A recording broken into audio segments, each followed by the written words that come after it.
maamulka cisbitaalka guud ee magaalada Hargeysa ayaa maanta xaflad qada sharaf ah ku sagootiyay dhakhaatiir ajaanib ah oo hawlgal caafimaad oo dhinaca indhaha ah ka fuliyay cisbitaalkaasi.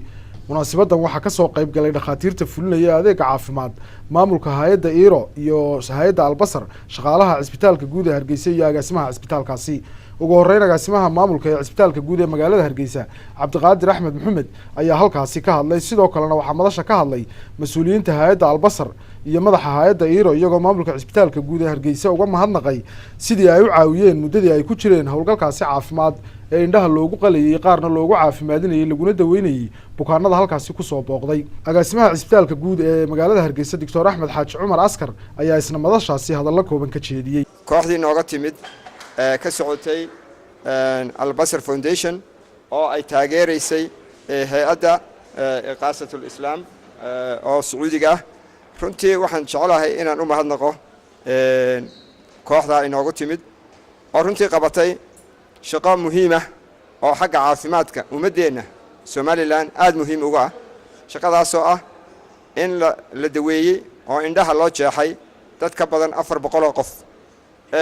waxa la eegay iyagana dad 5,000 ka badan ayaa la eegay oo iyagana daawo iyo talaba la siiyay. kooxdu waxay shaqeynayeen habeen iyo dharaar, runtiina juhdi badan iyo dadaal badan ayay geliyeen. habeen iyo dharaar shaqada way wadeen dhakhaatiirta iyo dadka farsamayaqaanka la socday.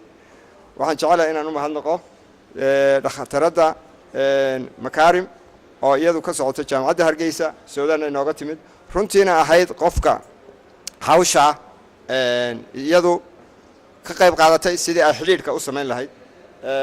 waxaan jecelahay inaan iyadana mahadnaqo hay'adda Iqaasatul Islaam Sacuudiya oo nagala joogo walaalkeen Khadar Khalid. waxaan ugu mahadnaqayaa inuu noogu yimid markii u horeysay halkan oo uu maaragtay isagu sahankii u horeeyay ee halkan ku yimid ahaa.